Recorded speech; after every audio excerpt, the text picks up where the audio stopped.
lapar dan haus akan kebenaran-Mu. Dan firman-Mu berkata, siapa yang lapar dan haus, merekalah yang akan dipuaskan. Puaskan setiap kami, urapi hamba-Mu yang tidak ada apa-apanya Tuhan. Sampaikan isi hati-Mu bagi kami. Di dalam nama Yesus kami berdoa mengucap syukur, sama-sama katakan amin. Saudara, tadi pagi saya menyampaikan tentang panggilan dan pilihan. Tidak semua orang yang dipanggil itu dipilih, saudara. Ya, perjalanan hidup kita seperti bangsa Israel. Karena itu kisah dari perjalanan bangsa Israel ditulis, kata Alkitab, sebagai peringatan bagi saudara dan saya yang hidup di zaman akhir ini.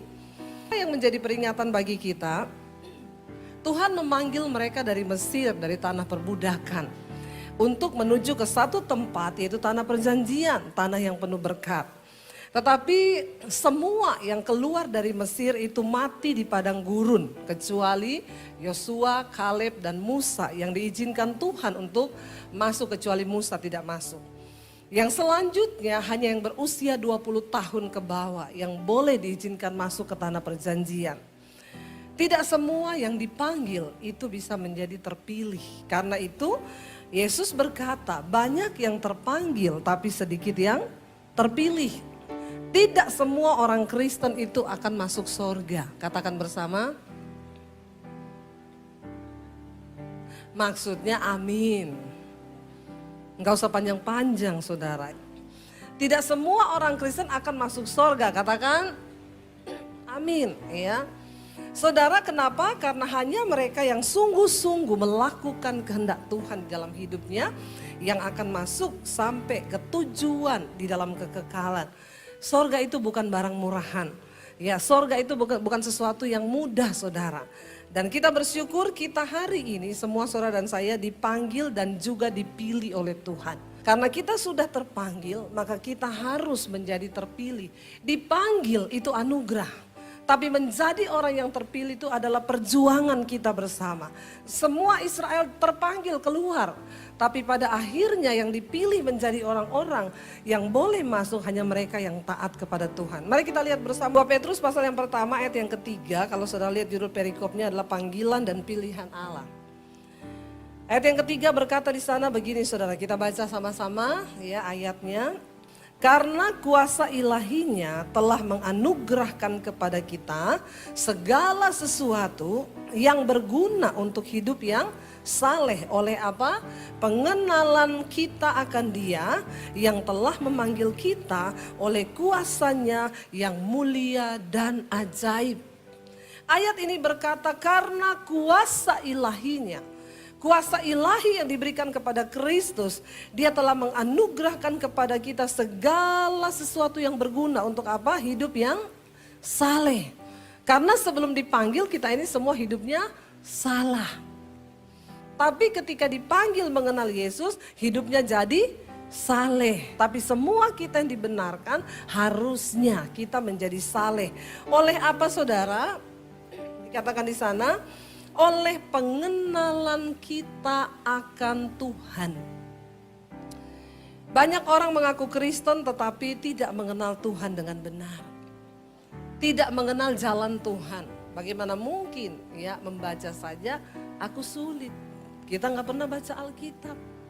Kita nggak pernah tahu Tuhan itu bagaimana. Kita tidak tahu cara kerja Tuhan. Bahkan kita nggak tahu rencana-rencana Tuhan atas hidup kita. Saya menemukan di dalam pelayanan saya, 80% masalah yang terjadi dalam hidup orang Kristen itu adalah karena kebodohannya. Dan bukan karena kehendak Tuhan. Alkitab berkata kalau kita menderita karena kehendak Tuhan, itu adalah kasih karunia. Tapi kalau kita menderita karena kebodohan, ya itu sudah nasibmu. Dikatakan kita harus mengenal Tuhan. Yang belum menikah berapa banyak di sini yang belum menikah? Banyak nih anak-anak muda saya lihat ya, puji Tuhan Anda cinta Tuhan, Anda masih datang ke gereja. Yang masih jomblo, enggak apa-apa biar tua masih jomblo, angkat tangan saja. Nanti saya doakan supaya Anda dapat jodoh. Lebih baik jomblo tapi happy. Daripada udah nikah terus gak happy. Kasian deh lo. Udah gak bisa memilih lagi, sudah nasib. Saya mau tanya sama saudara, satu saat ada yang tanya sama saya, Bu, jodoh itu takdir atau nasib? Takdir itu suratan Tuhan gak bisa dirubah. Nasib itu saudara yang bikin sendiri. Yang bilang nasib angkat tangan. Yang bilang jodoh itu nasib, ya nasib. Berarti lagi menanggung nasib ya Pak. Saya ini loh Bu, nasib ya nasib. Dapat istri model begini ya sudah nasib saya. Yang bilang jodoh itu takdir siapa? Angkat tangan. Yang lain ini maunya apa? Yang bingung angkat kaki saja.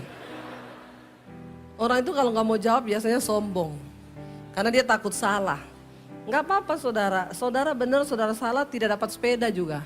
Tapi dua-duanya benar. Yang ngomong nasib benar, yang ngomong takdir benar. Kalau engkau berjalan dan mengikuti jalan Tuhan, maka itu akan jadi takdir. Sudah ditentukan rencanamu. Ya, yang Tuhan sudah sediakan tuh di depan, engkau tinggal jalani dan engkau ambil. Itu rencana Tuhan. Tapi kalau yang bikin jalan sendiri, ya itu jadi nasib. Takdir itu sesuatu yang dari Tuhan. Saya sama suami saya ini takdir kita berjodoh. Takdir saya sama suami ini takdir saudara. Kenapa saya bilang takdir? Karena dulu waktu saya bertobat pertama kali, saya jatuh cinta sama Tuhan Yesus. Ya akhirnya saya mulai mengenal dia. Saya baca Alkitab satu hari 6-7 jam loh. Waktu saya pertama bertobat. Ini benar Pak, saya enggak bercanda. Bapak kok ketawanya terkeke-keke begitu ya? Ini lagi enggak humor, ini lagi beneran loh. Kayaknya ya mengejek ya ketawanya itu ya. Jadi ya saya nih dulu muslim, papi saya haji, saya bertobat tahun 95, lalu saya jadi Kristen 96, ketahuan saya diusir dari keluarga saya. Ya ada gosip yang itu nggak bener, Bu Debbie itu dari dulu udah Kristen, maminya Manado. Memang mami saya Manado. Tapi dari kecil kami muslim karena papi saya muslim saudara. Sampai sekarang kakak-kakak saya juga masih muslim. Saya bertobat tahun 95 kenal Yesus, lalu saya diusir dari keluarga. Saya mulai mengenal Tuhan. Saya baca Alkitab satu hari itu 6-7 jam. Saya baca Alkitab. Saya catat semua ayat yang saya dapat. Saya mengerti rencana Tuhan. Semua diubah Tuhan. Paradigma saya diubah Tuhan. Semua yang salah dulu diubahkan Tuhan. Contoh saudara. Dulu saya kalau cari pacar, cari jodoh yang berkepribadian. Rumah pribadi, mobil pribadi, deposit pribadi. Ya, ini kebanyakan perempuan begitu di sini, yang laki-laki juga banyak matre. Tapi ketika saya mengenal Tuhan, Tuhan ubahkan. Pokoknya nomor satu pastikan dia laki-laki atau perempuan. Karena sekarang banyak yang cucok. Ya, hati-hati saudara. Kalau ada orang laki-laki naksir sama laki-laki, kan lebih gila dari kucing toh. Saudara pernah lihat kucing jantan ketemu kucing jantan terus gini, meow. Nggak ada, dalam sejarah itu saya belum pernah lihat. Kalau ada manusia begitu, itu bejat saudara, bertobat, masih ada kesempatan. Jangan sampai dihukum kayak Sodom dan Gomora. Hati-hati, hati-hati ya. Lalu saya kenal Yesus, saya jatuh cinta sama Tuhan. Tuhan ubahkan paradigma saya. Saking cintanya sama Tuhan, saya bilang Tuhan saya tidak mau menikah. Saya sama Tuhan sudah cukup. Satu kali saya lagi berdoa, saya dengar suara Tuhan berkata, kamu terlalu cantik untuk tidak menikah. Masalah buat lo. Lalu saya bilang, oke Tuhan kalau saya harus menikah. Lalu saya mulai berdoa, Tuhan kalau memang ada jodoh saya minta jodoh bukan pacar. Saya gak mau cari pacar, saya cari jodoh. Tak usah gonta-ganti pacar yang muda-muda, bilang amin. Buang tenaga, buang pikiran, buang ongkos, buang pulsa. Tunggu yang dari Tuhan yang terbaik. Daripada engkau gonta-ganti pacar, melanggar kekudusan, engkau bersinah, engkau melakukan percabulan. Enggak usah. Saya tunggu yang dari Tuhan. Akhirnya saya mulai berdoa. Saya pelayanan di Solo, saya ketemu suami saya di Solo. Jadi suami saya orang Solo, saya Sulawesi. Kita menikah saudara.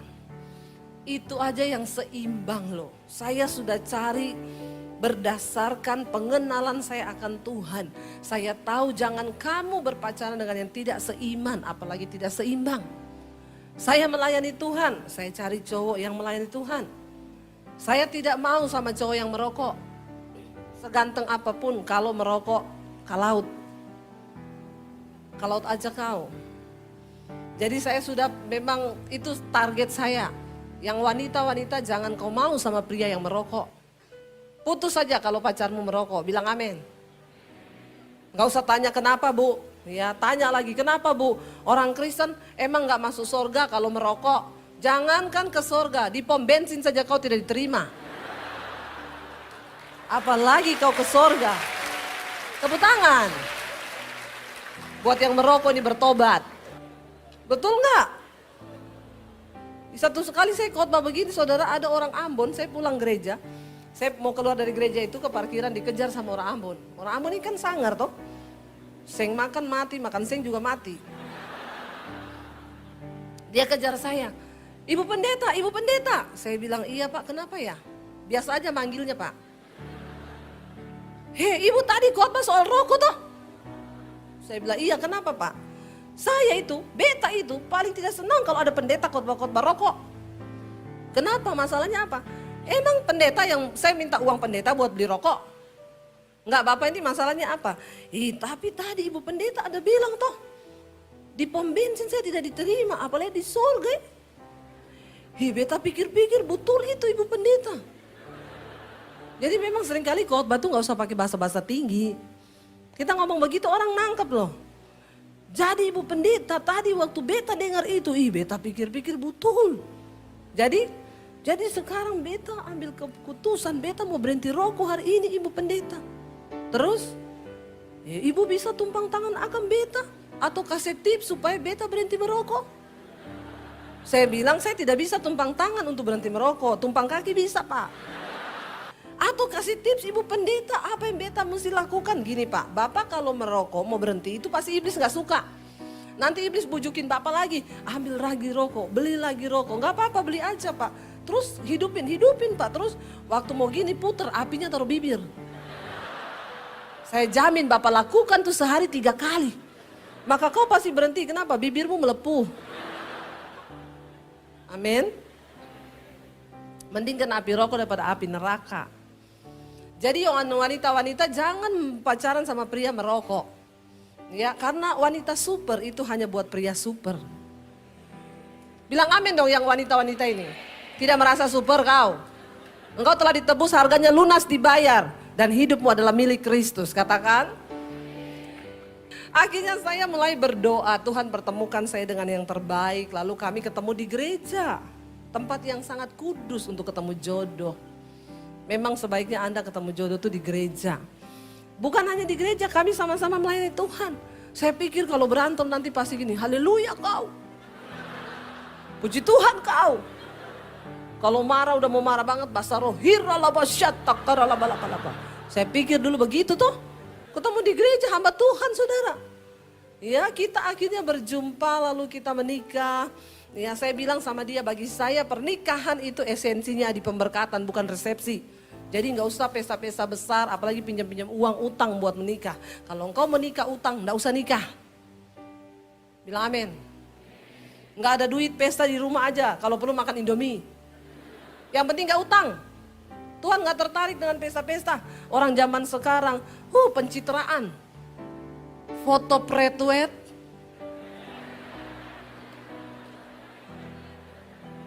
Iya kan, pretwet kan? Fotonya di kutub utara. Satu di gunung es, satu di bawah jurang begini. Foto pakai baju pengantin, satu angkat begini. Sambil senyum. Pretwet. Kalau sudah menikah, satu di jurang, dijorokin. Bertobat. Nggak penting yang begitu-begitu. Yang penting itu afterweight-nya. Makanya saya selalu kalau foto sama suami saya berdua, kita jalan-jalan kemana, foto berdua selalu saya tulis #afterweight. Amin. Lalu kami menikah saudara. Aduh bayangan saya pernikahan sesama pelayan Tuhan. Pasti luar biasa. Harmonis. Tidak pernah berantem, bahasa roh tiap hari. Karena waktu pacaran kita jarak jauh. Kirim-kirimin, mau ngomong kangen aja. Pakai ayat 1 Korintus 1 ayat yang ke-10. Rasul Paulus berkata, betapa rindunya hatiku kepadamu. Padahal kan itu ditujukan buat jemaat di Korintus toh. Saking biar terlihat rohani begitu. Pakai ayat saudara, pakai ayat terus ya. Kirim surat pakai ayat, berantem pun pakai ayat. Jangan engkau membangkitkan cemburuku. Amsal 1 ayat yang pret. Waktu menikah saudara, kita punya masalah nomor 1 tuh bahasa. Karena saya orang Sulawesi, lahir di Poso, suami saya orang Solo. Orang Sulawesi kalau ngomong nadanya tinggi terus. Orang Solo kalau ngomong nadanya turun terus. Bayangkan. Jadi kami mengalami konflik yang begitu luar biasa. Padahal sama-sama pelayan Tuhan ini. Iya, saya kalau panggil suami saya baru awal tinggal sama-sama kan, manggil dia, Jo, sini loh. Saya panggil dia Jo artinya bojo. Bukan namanya Jo, bojo, namanya Daniel. Saya panggilnya Jo, dia panggil saya Non, artinya nonong nih. Gak usah dibuka, makanya saya tutupi poni. Gak usah ketawa gitu Pak. Mengejek sekali kau. Lalu saudara, ya kita menikah. Setiap kali saya manggil dia, Jo, makan sini loh. Dia datang, Bo nih ngomongi alon-alon wahai. Lah ngapa? Aku kaget loh. Orang Solo kaget laporan. Aku kaget loh. Ya saya bilang, ya memang biasa begini. Dia jawab, ojo nesu.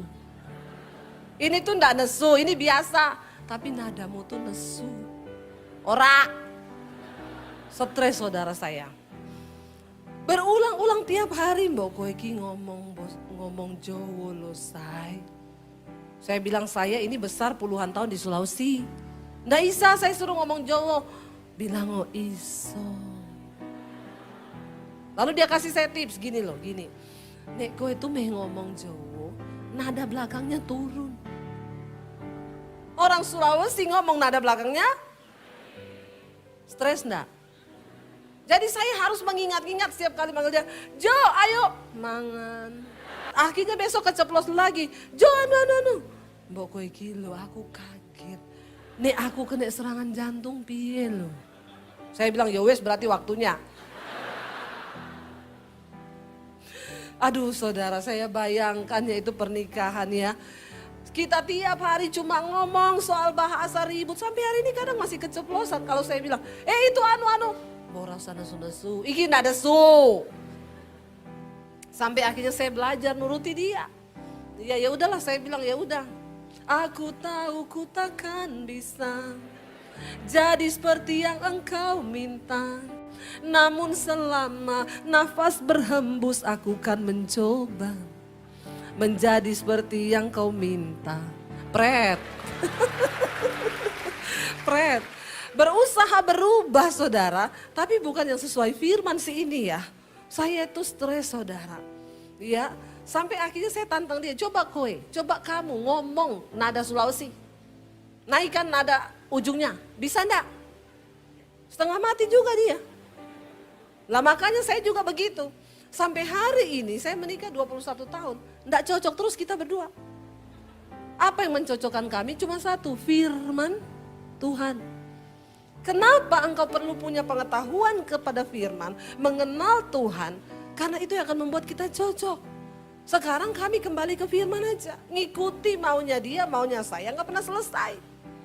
Tapi ketika kita kembali kepada firman, ayo kita lakukan bersama-sama untuk Tuhan.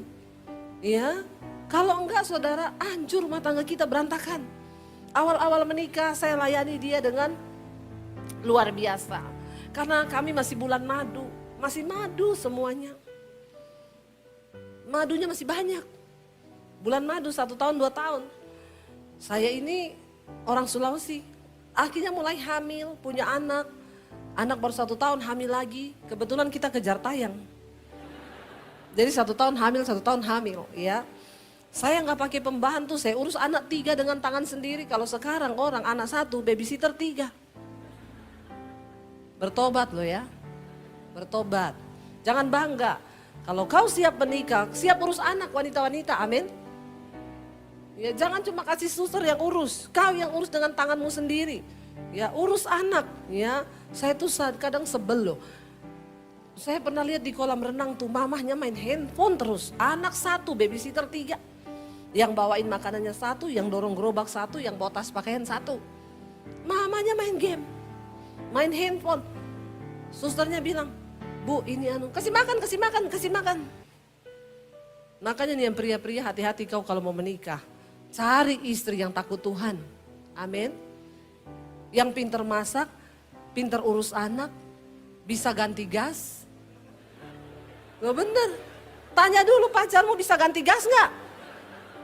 Banyak perempuan gak bisa loh ganti gas. Kalau mau jadi istri setidaknya engkau cari yang pinter bisa masak, bisa urus anak, bisa ganti gas. Yang terakhir kesetrum gak mati. Iya kalau bisa gak suka minta uang, iya toh? Iya kan bapak-bapak? Kau kawin sama robot sana. Orang itu ya namanya orang beradaptasi, makanya kita perlu mencocokkan diri dengan firman. Bukan soal apa kata orang tuamu atau siapapun, tapi apa kata firman Tuhan. Saya sama suami sekarang menjadi cocok, apa yang mencocokkan kami? Firman Tuhan. Berantem gak usah lama-lama say, firman Tuhan berkata jangan marah lama-lama sampai matahari terbenam. Ayo kita berdoa. Komitmen kami berantem cukup 5 menit. Kalau jiwamu sehat, bisa. Kalau engkau sakit jiwa, enggak bisa. Banyak orang Kristen sakit. Pastikan Anda tidak sakit jiwa. Sakit jiwa itu bukan orang gila yang lari-lari di jalan. Kalau itu udah korslet. Yang sakit jiwa itu apa? Dikit-dikit lu marah, dikit-dikit tersinggung. Marah 3 hari 3 malam gak omongan. Ada di sini suami istri berantem 3 hari 3 malam gak omongan? Nggak usah angkat tangan. Nanti kita baptis ulang, kita rendam 20 menit ya Pak. Biar dia buka mata di sorga langsung, di rumah Bapak. Lebih baik tubuhnya binasa tapi jiwanya selamat. Iya toh, daripada nggak tobat-tobat. Ya, mari kita sungguh-sungguh mengenal Tuhan. Oleh pengenalan hidup kita semakin saleh. Karena kita mengenal Tuhan kita. Ayat yang berikutnya, ayat yang keempat berkata begini. Dengan jalan itu, ia telah menganugerahkan kepada kita janji apa? Janji yang sangat berharga dan sangat besar. Wow, saudara engkau harus tahu Tuhan sudah menganugerahkan kepada saudara dan saya janji yang sangat besar. Janji-janji yang sangat berharga dan dia mau saudara dan saya hidup di dalamnya. Tapi kenapa banyak orang Kristen tidak mengalami itu? Padahal dikatakan dia menganugerahkan kepada kita janji yang berharga dan sangat besar. Supaya olehnya apa?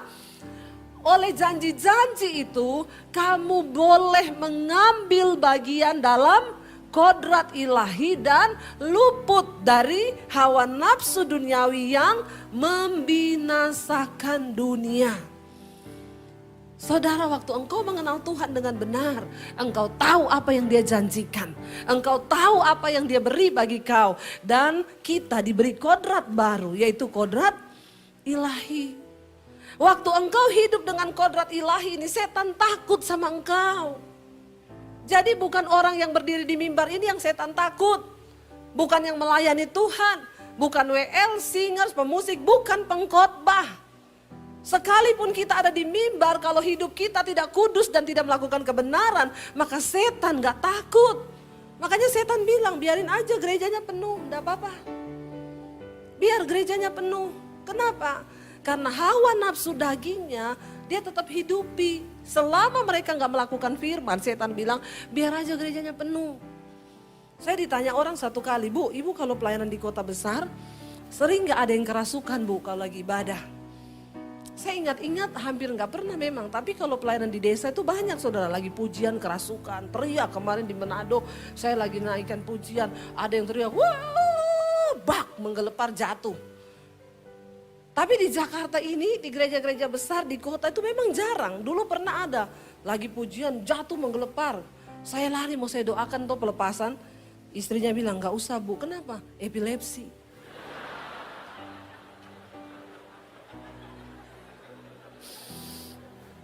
Saya pikir kerasukan. Terus saya mau tengking dalam nama Yesus. Enggak usah Bu, epilepsi. Terus Terus gimana Bu? Saya panik kan, nanti sadar sendiri. Oh, nggak jadi saya tengking saudara. Lalu dia bertanya begini, kenapa Bu di Jakarta, di kota besar jarang orang kerasukan tuh kenapa? Saya pikir-pikir iya juga, kenapa ya Tuhan ya? Lalu Roh Kudus kasih saya pemahaman begini. Kenapa? Karena di kota besar itu, di gereja, iblis sudah tidak kerja, dia cuma kontrol. Dia kontrol apa? Lancar coy, lancar. Ibadah penuh, penuh.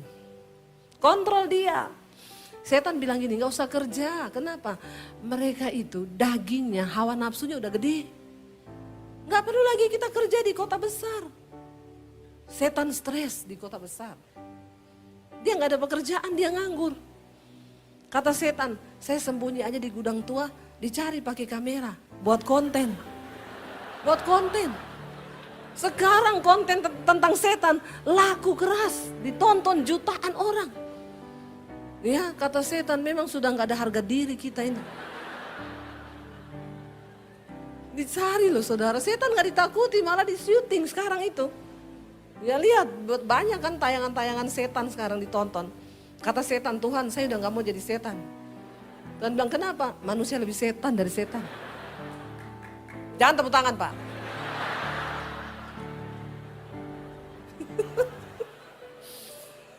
Tapi memang benar, saudara boleh tertawa tapi bertobat. Kitab Yakobus berkata, engkau percaya hanya ada satu Allah saja, itu baik. Tapi setan juga percaya. Engkau percaya hanya ada satu Allah, itu baik. Tetapi setan-setan juga percaya akan hal itu dan mereka gemetar. Loh itu kata Alkitab. Jadi kalau level imanmu cuma sampai berkata engkau dipanggil, engkau percaya kepada Tuhan, berarti engkau satu level sama? Tolong ya dicerna baik-baik, saya ngomong yang kedua kali.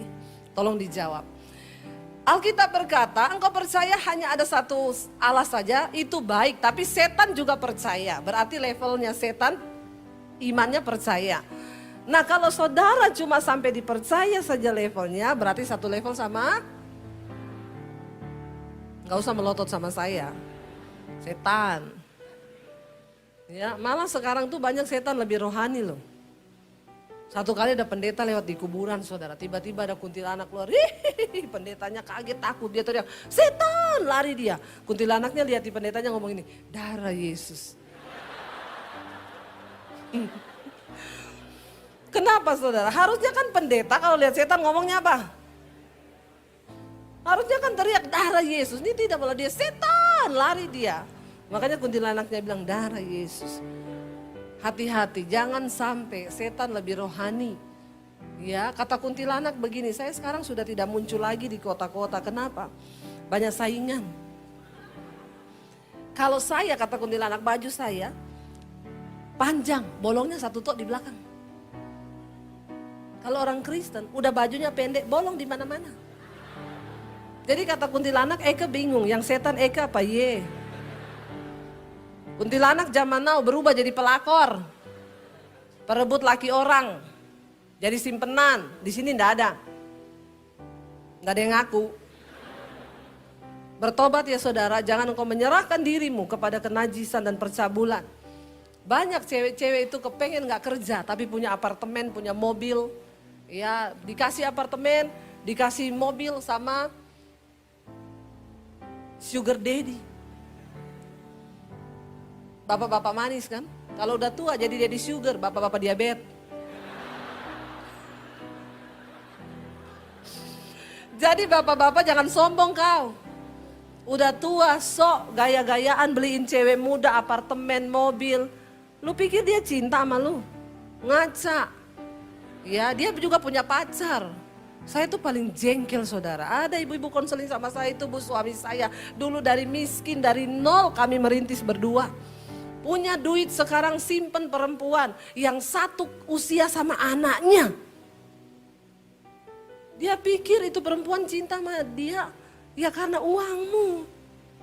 Ntar juga kalau kau sudah jadi bapak-bapak diabetes, nggak punya uang, dia tinggal kau. Bapak-bapak sadarilah ya, yang berjuang bersama dengan engkau itu istrimu dari kaum miskin. Jangan setelah kau jadi kaya, terus kau lupakan istrimu, kau pergi sama perempuan lain, bertobat. Amin bapak-bapak. Amin yang ikhlas. Aminnya kecil, redup gitu. Ya, saya mau ngajarin ibu-ibu nih, kalau suamimu selingkuh, nggak tobat-tobat, doakan saja begini. Tuhan, hajar suamiku Tuhan.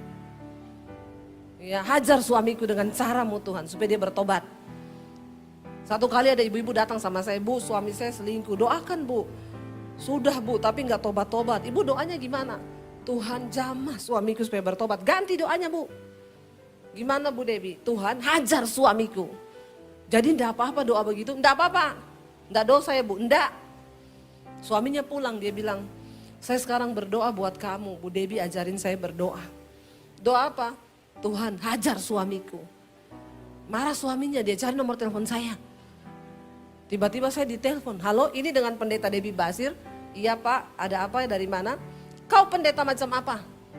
Kenapa? Kenapa kau ajar istri saya berdoa, hajar suamiku Tuhan? Oh jadi ini bapak yang selingkuh? Macam apa kau pendeta begitu? Saya bilang, Pak, lu jangan terlalu GR, Pak. Baca Alkitab. Alkitab berkata, Tuhan menghajar orang yang dikasihinya dan dianggap anak. Kalau bapak masih dikasihi Tuhan, dihajar, Pak. Kalau udah gak dikasihi, gak dianggap anak, mati kau lagi selingkuh di hotel, mati kena serangan jantung masuk neraka. Langsung teleponnya, nit. Putus, langsung putus. Memang jemaat sekarang ini nggak bisa lagi main-main ya. Nggak bisa main-main, makanya saya ini juga nggak bisa jadi gembala. Ya memang panggilan saya penginjil saudara. Ya saya jadi gembala bubar semua jemaat, kepahitan sama saya. Ada yang datang, Bu Debbie titip doa buat suami saya. Enggak, saya enggak mau berdoa buat suami ibu. Doakan supaya dia bertobat Bu, enggak bisa. Saya enggak bisa berdoa buat suami ibu, karena kalau berdoa itu harus dari hati Bu. Lah iya ibu doakan, enggak bisa Bu, aku tidak mencintai suamimu. Tidak Bu, Roma. Ya, kalau saya mencintai suamimu, saya akan berdoa dengan menangis bercucuran air mata. Masalahnya saya nggak cinta sama suamimu. Makanya Bapak Ibu enggak usah titip doa, berdoa Ada yang datang sama saya, Bu Debbie doakan, doa sendiri. Kamu punya hak istimewa untuk datang pada Tuhan. Kamu perlu ketemu Tuhan, kamu perlu mengenal Tuhan. Jangan titip doa, enggak usah cari pendeta, datang di kaki Tuhan berlutut. Enggak ada pendeta hebat, yang ada Tuhan yang hebat dengan imanmu yang hebat dan luar biasa, amin. Amin saudara. Ya saya bukan apa-apa, doakan Bu, suami saya Bambang Bu. Nah, saudara bayangkan kalau saya menangis buat Bambang di kamar Tuhan. Bambang Tuhan. Terus suami saya datang. Terus dia lihat saya lagi menangis, Bambang Tuhan. Malah rumah tangga saya babak belur. Berantakan gara-gara saya doakan suami ibu. Jangan Bapak Ibu, datang sendiri sama Tuhan. Ya, engkau diberi kodrat ilahi itu supaya engkau mengenal Tuhan dan engkau luput dari hawa nafsu duniawi. Makanya Alkitab berkata, ya setan itu nggak takut sama orang Kristen, setan nggak takut sama pendeta, setan takut sama orang yang melakukan firman. Tadi pagi saya cerita di sini, saya lagi doa pelepasan kan, ada orang kerasukan. Dalam nama Yesus orangnya kerasukan, ada teman satu WL agak-agak melambai. Datang ikut-ikut doa, dia tengking, dalam nama Yesus, dalam nama Yesus. Tahu nggak? Itu orang yang kerasukan liatin dia sambil ngomong gini, kamu kan temenku. Habis nggak saudara? Saudara dengar baik-baik, kitab Ibrani berkata, karena itu tanggalkanlah semua beban dan dosa yang merintangi engkau. Sebab di sekeliling kita ini banyak saksi. Saksi pertama di hidup kita itu adalah mata Tuhan. Alkitab berkata, mata Tuhan menjelajah ke seluruh bumi melihat orang baik dan orang jahat untuk memberi upah kepada mereka. Diberi hidup dalam kekekalan upahnya kalau engkau sungguh-sungguh mengasihi Tuhan. Tapi diberi hidup ya di dalam kebinasaan kalau engkau tidak mengasihi Tuhan. Saudara, engkau bisa hebat nyanyi di gereja. Engkau bisa hebat pelayanan di gereja. Ketika engkau keluar dari gedung gereja, bagaimana hidupmu di luar sana? Maaf, setan tahu. Setan lihat bapak-bapak. Engkau masuk keluar hotel sekalipun istrimu nggak tahu, tapi setan tahu. Ibu-ibu engkau yang berselingkuh, setan tahu. Anak-anak muda, engkau yang terikat dengan film porno, setan tahu. Jangan terikat dengan film porno. Engkau rusak semua pikiranmu dengan hal-hal yang begitu. Maka saudara, engkau tidak mendapat kodrat ilahi karena setan tahu bahwa engkau adalah miliknya. Tapi ketika kita hidup dalam, saudara, ayo kita sungguh-sungguh berjuang supaya sampai di garis akhir nanti kita ini, saya tadi pagi bilang, saudara datang ke istana presiden, hari ini saudara datang, saudara masuk bisa nggak?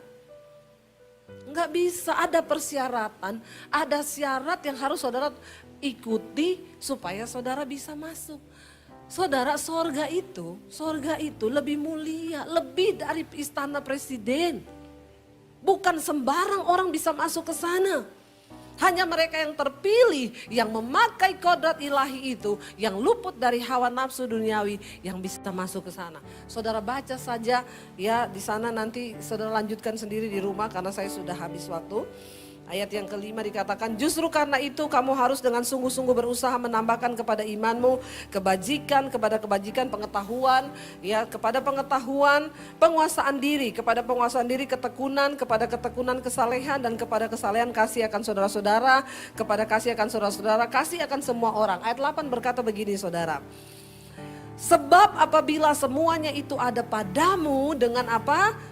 Berlimpah-limpah, kamu akan dibuatnya apa? Menjadi giat dan berhasil dalam apa? Pengenalanmu akan Yesus Tuhan kita. Ini yang akan membawa kita berhasil masuk ke tanah perjanjian, memiliki hidup dalam kekekalan. Tetapi dikatakan ayat 9, tetapi barang siapa tidak memiliki semuanya itu, ia menjadi apa? Buta, picik, karena ia lupa bahwa dosa-dosanya yang dulu telah dihapuskan. Dosa kita yang lama sudah dihapuskan. Karena itu engkau jangan bikin dosa baru.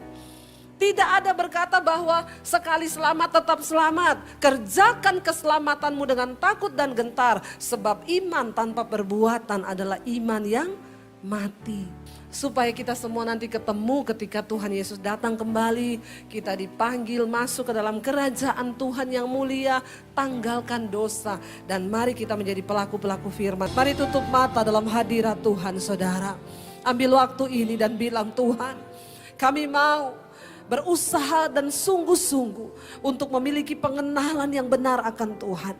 Kami tidak mau tertinggal, kami tidak mau mati di padang gurun seperti bangsa Israel. Kami mau mencapai tanah perjanjian, menjadi orang-orang yang terpilih untuk masuk ke sana. Kuatkan iman kami Tuhan, yang hari ini terikat dengan kenajisan, percabulan, perselingkuhan, homoseksual, lesbian, rokok, minuman keras, obat-obatan terlarang, narkoba. Kami tolak, patahkan, hancurkan dalam nama Yesus. Kepahitan, kekecewaan, ketakutan hari ini dilepaskan dalam nama Yesus. Bahwa hidup kami Tuhan dalam kekudusan-Mu, agar kami boleh berdampak bagi kerajaan Allah dan juga kami menggetarkan kerajaan setan. Hari ini kami tahu kodrat ilahi diberikan bagi kami yang mau sungguh-sungguh percaya dan hidup dalam kebenaran. Kami keluar dari tempat ini sebagai orang-orang yang menang karena kami mau hidupi firman Tuhan.